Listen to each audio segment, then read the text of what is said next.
বিশেষ করে একটা গ্রুপ দিল্লি না ঢাকা, ঢাকা ঢাকা, এমন আছে না, স্লোগান দিছে কি দেয় নাই? জোরে বলেন না। আজকে যখন তাদের নেতা, তাদের প্রভু আমেরিকার গোলাম ইউনূস যখন এই চুক্তিটা করলো, এখন তাদের মুখে এই স্লোগান নাই। জোরে বলেন, এই স্লোগান নাই।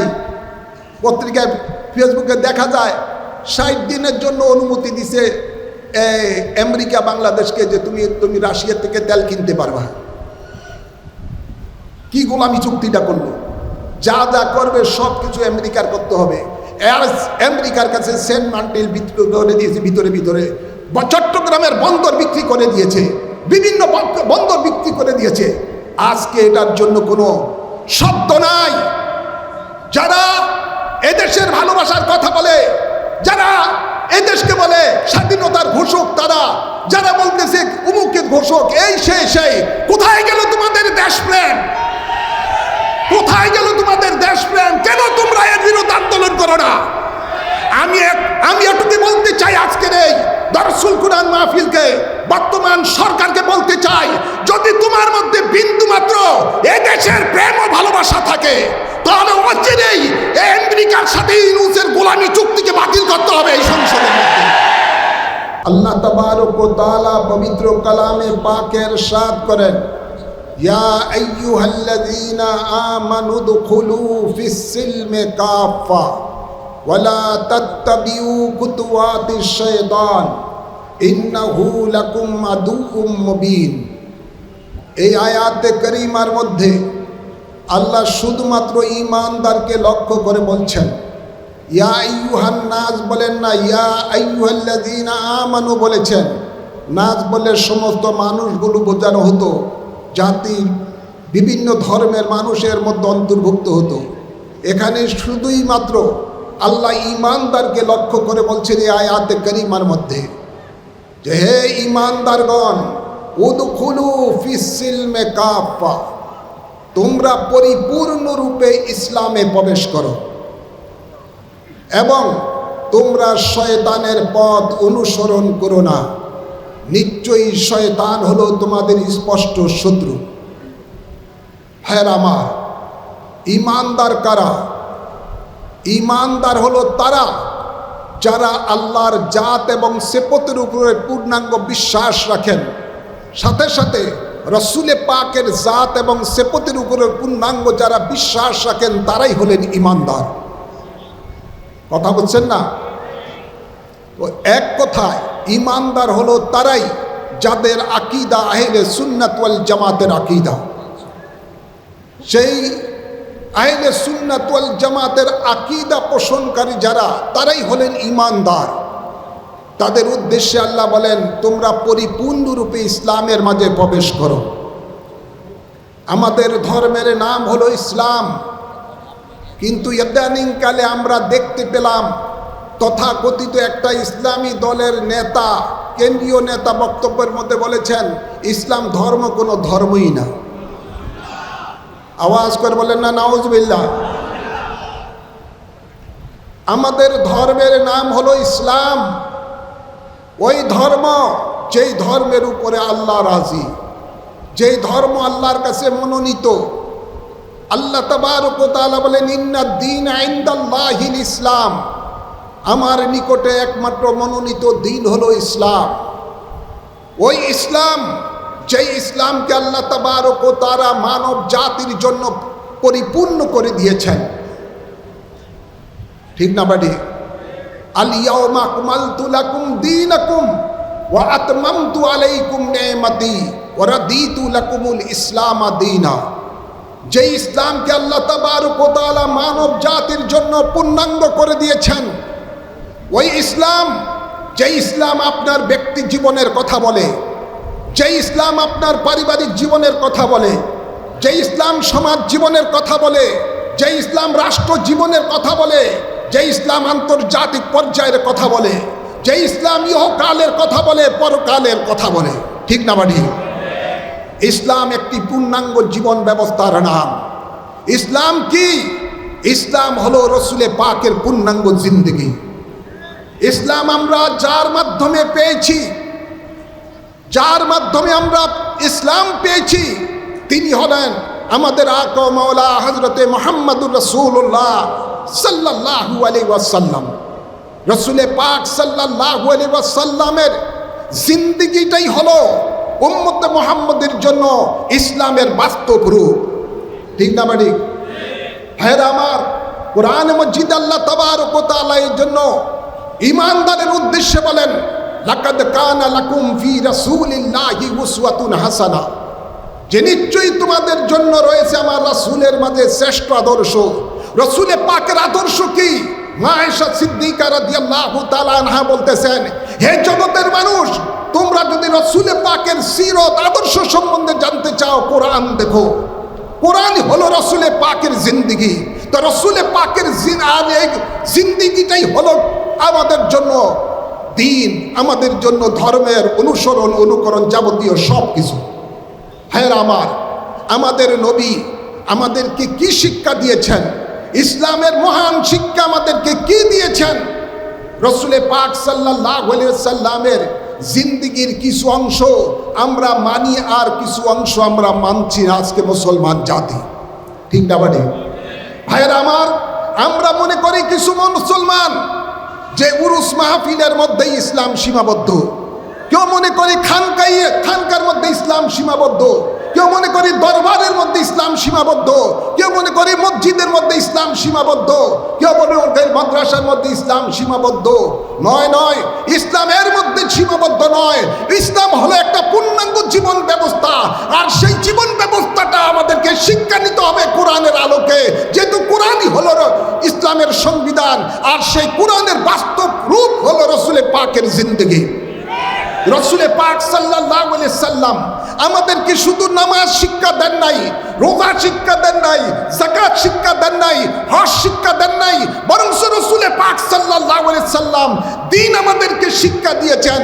এই জমিনের মধ্যে ব্যক্তি জীবন কিভাবে চলবে দিন ইসলামের আলোকে, কোরআনের আলোকে, পারিবারিক জীবন চলবে কিভাবে, সমাজ জীবন কিভাবে চলবে, রাষ্ট্র জীবন কিভাবে চলবে, রাসূলে পাক সাল্লাল্লাহু আলাইহি সাল্লাম সেই জিনিসটা আমাদেরকে তিনি অক্ষরে অক্ষরে উম্মতে মুহাম্মদীকে শিক্ষা দান করে গেছেন।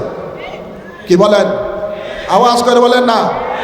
ভাইরা আমার, আমরা তো এখন হুজুররা, বিশেষ করে চট্টগ্রামের মানুষেরা হুজুরের শিক্ষাই দিয়েছেন এটাই, আমরা কোনো খানা পিনা খাইলেই আমরা খাওয়ার পরে একটা মুনাজাত দিতে হয়, একটু মিষ্টি খাইতে হয়।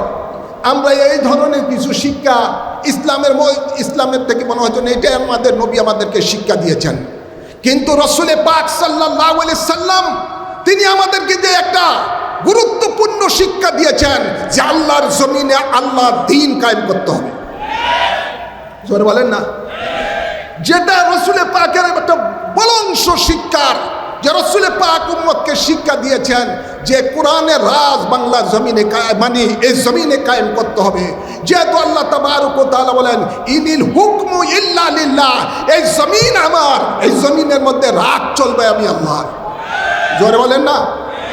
আল্লাহ কোরআনে পাকে যেমনি বলেছেন আকিমুস সালাত, তেমনি বলেছেন আকিমুদ্দিন, দ্বীনকে কায়েম করতে হবে। আমরা দ্বীনটাকে কয়েকটা অনুষ্ঠানের মধ্যে সীমাবদ্ধ রেখেছি। দ্বীন কায়েমের জন্য রাসূলে পাক সাল্লাল্লাহু আলাইহি সাল্লাম 27টি যুদ্ধের সেনাপতির দায়িত্ব পালন করেছেন, অসংখ্য যুদ্ধ করেছেন। দ্বীন কায়েম করতে গিয়ে রাসূলে পাক সাল্লাল্লাহু আলাইহি সাল্লাম দেশ থেকে হিজরত করেছেন। দ্বীন কায়েম করতে গিয়ে রাসূলে পাক সাল্লাল্লাহু আলাইহি সাল্লাম তায়েফের জমিনে রক্তে রঞ্জিত হয়েছেন। দ্বীন কায়েম করতে গিয়ে রাসূলে পাক সাল্লাল্লাহু আলাইহি সাল্লাম উহুদের ময়দানে দান্দান মুবারক শহীদ করেছেন। দ্বীন কায়েম করতে গিয়ে রাসূলে পাক সাল্লাল্লাহু আলাইহি সাল্লাম আপনার খন্দকের যুদ্ধে 3 দিন না খেয়ে খাল খনন করেছেন। দ্বীন কায়েম করতে গিয়ে রাসূলে পাক কতই না কষ্ট করেছেন। আমরা মুসলমানেরা, রাসূলে পাকের উম্মতেরা, ঈমানদারেরা রাসূলে পাকের সেই আদর্শ থেকে দূরে সরে গেছি। জোরে বলেন না। আমরা কষ্টের মধ্যে নাই, আরামের মধ্যে আছি। কষ্টের মধ্যে নাই, যে ইসলামের মধ্যে দ্বীনের মধ্যে যেটা সহজ ওটাই আজ আমরা অনুকরণ করছি। কিন্তু আসল রাসূলে পাক যে কষ্টটা সবচেয়ে বেশি করে গেছেন যে আল্লাহর জমিনে আল্লাহর দ্বীন কায়েম করতে হবে। কোরআন সুন্নাহ রাজ কায়েম করতে হবে। এটার জন্য যে রাসূল পাক যে শিক্ষা আমাদেরকে দিয়েছেন, সেই শিক্ষার আলো, সেই শিক্ষা আজ আমরা মুসলমানেরা গ্রহণ করছি না, সেটা আমল করছি না। কিন্তু সাহাবায়ে কেরামেরা সে রাসূল পাকের সেই মহান আদর্শকে ধরে রেখেছেন, যার কারণে দেখা যাচ্ছে খুলাফায়ে রাশিদিন রাসূল পাকের সেই আদর্শ ধরে রেখে তারা আজকে শুধু মদিনা নয়, মক্কায় নয়, রাসূল পাকের সাল্লাল্লাহু আলাইহি সাল্লামের সেই আদর্শ ধরে রাখার পরে খুলাফায়ে রাশিদিন অর্ধ পৃথিবী, আল্লাহর জমিনে এই অর্ধ পৃথিবীর মধ্যে কোরআনের রাজ কায়েম করেছে। ঠিক না বাড়ি? এটা কি দোয়ার মাধ্যমে হয়েছে? আওয়াজ করবেন না। এই অর্ধ পৃথিবী মুসলমান শাসন করেছেন কি দোয়ার মাধ্যমে? জিহাদের মাধ্যমে। কিসের মাধ্যমে? আওয়াজ করবেন না, কিসের মাধ্যমে? কোরআনে পাকে আল্লাহ বারবার বলেছেন, ওয়াজাহিদু ফি সাবিলিহি লাআল্লাকুম তুফলিহুন, তোমরা জিহাদ করো, এই জিহাদের মাধ্যমে তোমাদের সফলতা আসবে। আজ আমরা বাংলাদেশের মধ্যে 90% উপরে মুসলমান। স্বাধীনতার পর থেকে 55 বছর পার হয়ে গেছে।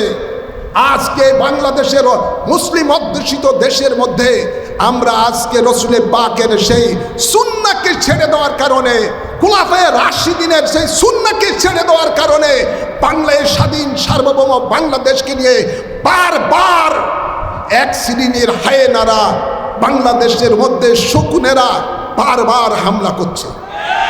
ঠিক না বাড়ি? বারবার হামলা করছে। তারা হামলা করে মুসলমানের স্বার্থের পরিপন্থী কাজ করছে, দেশের বিরুদ্ধে কাজ করছে।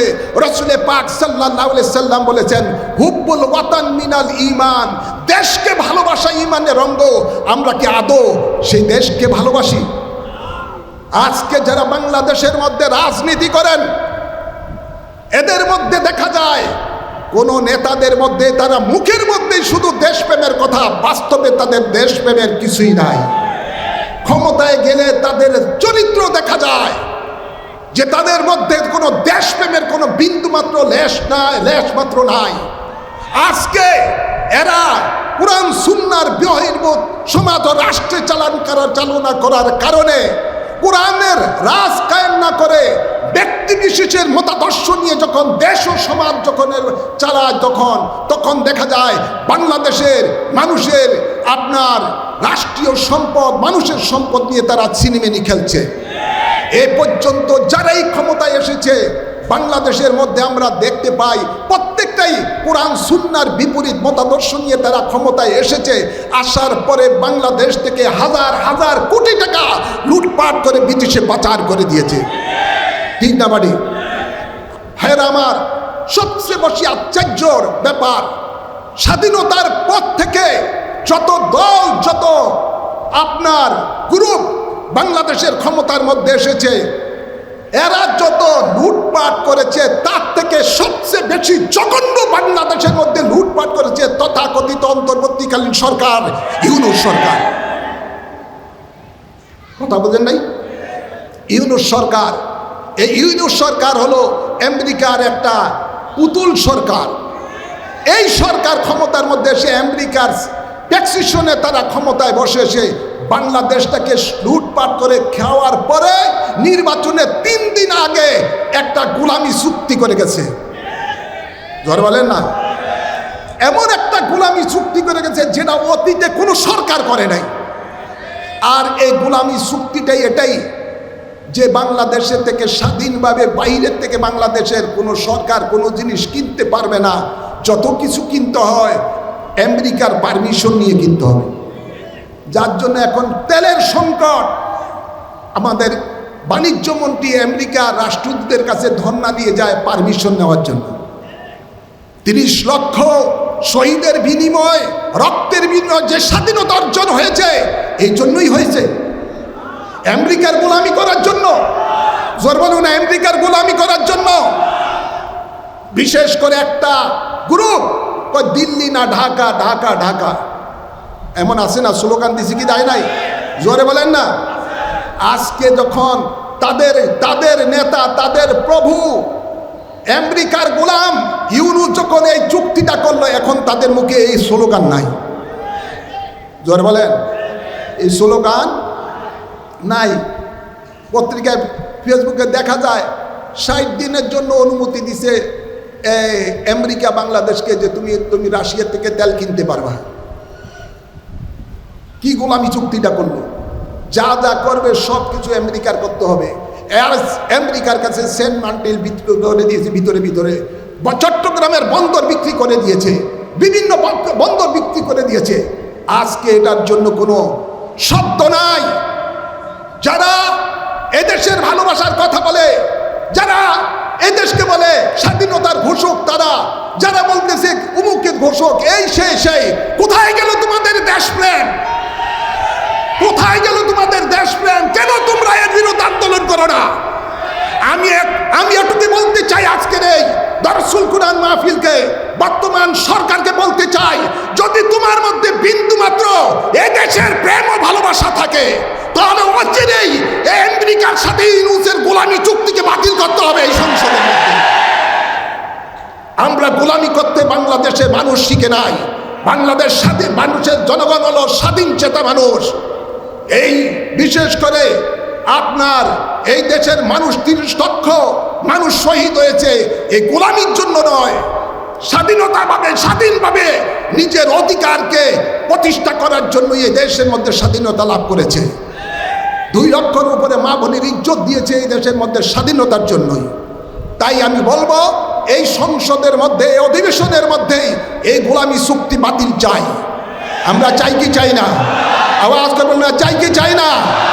আমরা এই গোলামি চুক্তি বাতিল চাই।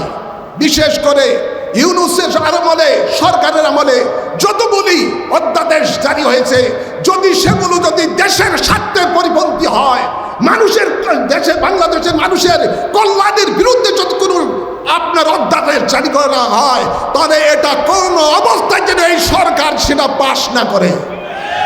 এটা আমাদের দাবি, ইসলামিক ফ্রন্ট বাংলাদেশের দাবি, গোটা আহলে সুন্নাত ওয়াল জামাতের দাবি। আমরা সেটা দাবি করছি।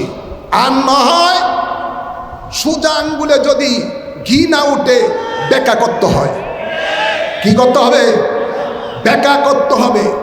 আমাদেরকে রাজপথে নামতে হবে। আমাদেরকে মনে রাখতে হবে, আমরা শুধু দারুল কুরআন মাহফিলের মধ্যে কোরআনের দর্শ শুনে এক কান দিয়ে বের করলাম, আরেক কান দিয়ে, এক কান দিয়ে শুনলাম, আরেক কান দিয়ে বের করলাম, এমন হবে না।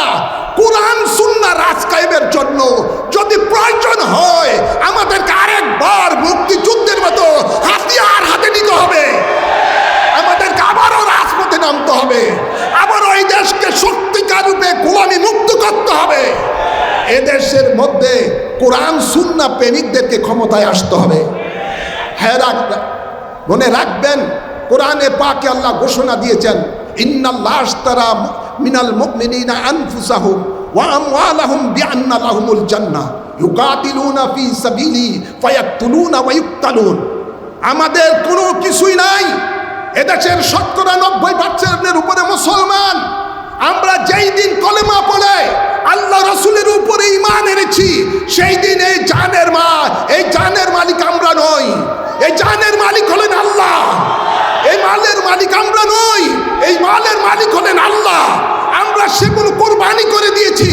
প্রয়োজনপতি হয় আল্লাহ রাসূলের শিক্ষা অনুযায়ী আমরা এই দেশের দুশমনের বিরুদ্ধে, কোরআনের বিরুদ্ধে যারা রয়েছে, কোরআন সুন্নাহ রাজ কায়েমের বিরুদ্ধে যারা রয়েছে, তাদের বিরুদ্ধে আমাদেরকে হাতিয়ার তুলতে হবে। তাদের বিরুদ্ধে আমাদেরকে জিহাদে নামতে হবে। ওই জিহাদে আল্লাহর দুশমনদেরকে হত্যা করতে হবে। প্রয়োজন বোধে কারবালার জমিনের মধ্যে আওলাদে রাসূল ইমাম হুসাইনের মতো আমাদেরকে শাহাদাতের পেয়ালা পান করতে হবে। মনে রাখতে হবে, এই জান আমরা দিয়ে দিয়েছি আল্লাহর কাছে। এটার মালিক আমরা নই। আমরা যদি ঘরের মধ্যে বসে থাকি, তাহলে এটা মুনাফিকি হবে। আমাদেরকে এখন প্রস্তুত হতে হবে। সর্ব জায়গার মধ্যে আমাদেরকে কোরআন সুন্নাহ রাজ কায়েমের জন্য আমাদেরকে মজবুত সংগঠন গড়ে তুলতে হবে। আমাদেরকে অস্ত্র হাতে নিতে হবে। আমাদেরকে শক্তিশালী হতে হবে। আমাদেরকে শুধু মুখে মুখে বললে হবে না। আমাদেরকে রসুলে পাকের মতো, রসুলে পাক সাল্লাল্লাহু আলাইহি সাল্লাম রহমতুল লিল আলামিন, কিন্তু ওনার শরীর মোবারকের মধ্যে সদা সর্বদা তলোয়ার থাকতো। সাহাবায়ে কেরামেরা তারা সব সময় তাদের হাতের সাথে তলোয়ার রাখতেন। নামাজের মধ্যে যখন নামাজের রক্ত হতো, মসজিদে যেতেন, তখন তারা ওই মেহরাবের মধ্যে তাদের অস্ত্রগুলো রাখতেন। মেহরাব কি? মেহরাব তো হলো অস্ত্রাগার। আজকে যেখানে ইমাম সাহেবেরা দাঁড়িয়ে নামাজ পড়েন, রসুল পাক সাল্লাল্লাহু আলাইহি সাল্লামের জমানায় সেই মেহরাবটা ছিল, এটা অর্থই ছিল অস্ত্রাগার। তাদের প্রত্যেকের তলোয়ার অস্ত্র সেখানে রাখতেন। নামাজ শেষ হওয়ার পর আবার প্রত্যেকের সাথে সাথে সেটা থাকত। জিহাদের জন্য তারা সদা সর্বদা প্রস্তুত থাকতেন। তাই আমরা যারা রয়েছি রসুল পাকের উম্মত মুসলমান, আমাদেরকে বাংলার জমিনে কুরআন সুন্নাহ রাজ কায়েমের জন্য যা যা দরকার আমাদেরকে তাই তাই করতে হবে। দরকার আছে না নাই? জোরে বলেন আছে না নাই? আমরা কথায় কথায় বলে স্লোগান দেই, জোশের সময় কারবালার হাতিয়ার গরজ উঠুক আরেকবার। বলি কি বলি না? আওয়াজ করবেন না, বলি কি বলি না? কারবালার হাতিয়ার গরজ উঠুক আরেকবার। কিন্তু কারবালার মধ্যে কি মাওলা ইমাম হুসাইন আলাইহিস সালাম কি হাতিয়ার কি ছিল কি ছিল না? জোরে বলেন না, ছিল কি ছিল না? ছিল। আমাদের কোথায় সেই প্রস্তুতি? কোথায়? আমাদেরকে সেই প্রস্তুতি গ্রহণ করতে হবে। আমাদেরকে শুধু মার খালে চলবে না, রইসুদ্দিনের মতো শুধু মার খেয়ে মরলে চলবে না, ইসলাম ফারুকের মতো শুধু সবাই করে দেওয়া আছে এভাবে থাকলে চলবে না। আমাদেরকে প্রত্যেককে প্রস্তুত থাকতে হবে। দুশমনদেরকে প্রতিরোধ করতে হলে আমাদের যা যা দরকার তাই তাই করতে হবে আমাদেরকে।